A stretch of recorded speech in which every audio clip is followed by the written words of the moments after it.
Hey guys, HuskerzGBR Rich here, bringing you another video, and today is a subscriber request video on my tips and tricks on how to buy a used motorcycle. And there's already a ton of videos out there on YouTube that go over the general rules of this and everything, so I thought that I would just use maybe, a couple things that have really helped me out that a couple good friends have told me and stuff along that line. So first off is, besides looking at a bike that you may want to purchase just physically, I think you also need to judge the owner of the bike. When you go to meet them, is the owner trustworthy? Is he respectable? Or is he kind of like shady or, kind of sketchy? I mean, would you personally trust the guy? Because if you can't trust the seller, then, you're going to get told quite a few lies and you don't want to get suckered into something like that. So definitely, judge and kind of, just try to envision what the owner did with the bike and try to sort out maybe the little white lies that he's going to tell you.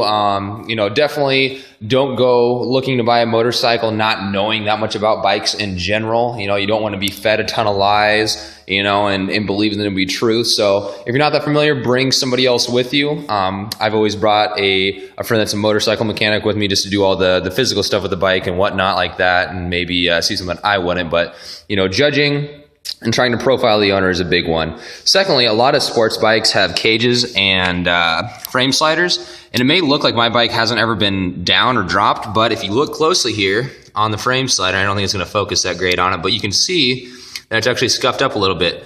Believe it or not, I personally did not drop this bike. I haven't dropped any bikes, but the owner that I bought it from, the previous one, actually did. And this is something that I didn't see at first and kind of just glanced right over. But my friend, who is a motorcycle tech, the first thing he did when he went by is just rub his hand on it and look closer and saw that it had been dropped. And there's no other damage to the bike whatsoever on the plastics or anything like that, or the cases, pegs, swing arm, anything like that. So the slider did its job. And the owner said that, yeah, he did indeed drop it. It was in the garage, wasn't any moving speed. So I wasn't really worried about it, but that was a big bargaining chip for me on the price and everything like that. So that's something else to keep in mind and look out for. And then the other thing too is that, if there are little scratches and nicks and stuff like that on the bike, and my bike really doesn't have any, luckily, but don't be scared to take like $100 off just for like a small little 1-inch scratch or something like that on the bike, because it's going to be a hell of a lot more expensive to replace that. Even if it's just one, don't give in to the full asking price on the bike. Take off for every little thing you don't like, even if it's customized. Like, let's say he did, I don't know, some of those stickers, put Monster stickers on the bike or Red Bull stickers or something like that, and you don't like that, take off, be like, I don't like this. This bike is too personalized. This isn't going to appeal to a mass market. So your bike's a little bit specialized, man. I don't think you understand, and try to devalue the bike a little bit to get a lower price. And then, let's see here. The next thing I would probably say is, when you go on Kelley Blue Book and check the prices of bikes, don't ever pay Kelley Blue Book value. If you don't know, Kelley Blue Book is just what dealers list bikes for. It's not what they actually sell for. So if you go on Kelley Blue Book, like my bike, I think is listed for $5,900 on Kelley Blue Book. So that is what a dealer would list it for. What they would sell it for might be more around $5,000 or $5,200, something like that. So never, ever pay Kelley Blue Book. Use NADA values. That's what I've always used. They tend to be a lot more accurate. So just don't give in to that. And that applies to whether you're going to a dealership or buying private party or anything like that. But that's about it, as far as I do. There's, of course, you're going to get on the bike, you're going to start it up, listen for anything that sounds funky or different. Like I said, I bring a motorcycle tech with me that knows a lot more specifics and everything. Also, before you start the bike, I would recommend actually checking the oil level. Have a friend tip it up and just make sure that the oil falls between the right spots marked on the bottom of the case. And that's a big thing as well that some people overlook. And that's really about it. That's everything I got to say about it, besides the basics that I'm sure everybody already knows. Keep to your budget. Don't get suckered into some crazy newer Ducati if you can only afford. Don't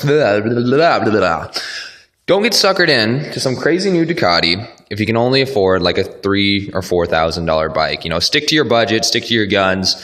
Don't be afraid to walk away from a deal if things aren't going that great or if you think it's too expensive. There's always going to be more bikes on the market and everything.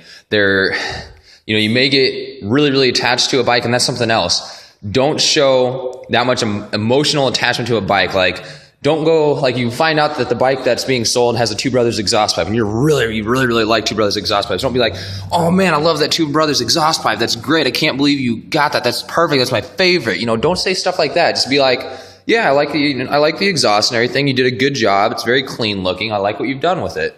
You know, you don't need to disrespect the owner and what they've done necessarily with stuff like that you do like, but don't get overly excited about it and show that you've like already bought it in your mind, essentially. So that's it, guys. Hopefully you enjoyed. Hopefully you learned a few things. So go ahead and leave a comment down below if you have any questions more specific that you want to ask me about used bikes or anything like that. Or if you already have a bike or been a long-time subscriber that also has some experience in this, why don't you leave a comment about your, your buying history, what you bought and how it went, and did you get a good deal or a bad deal or a so-so deal or whatever it may be. So that's it for today, guys. Hopefully you enjoyed. Again, this is a user requested video, so I hope that you, learned something from this, and I guess I'll see you all next time. Take it easy. Later.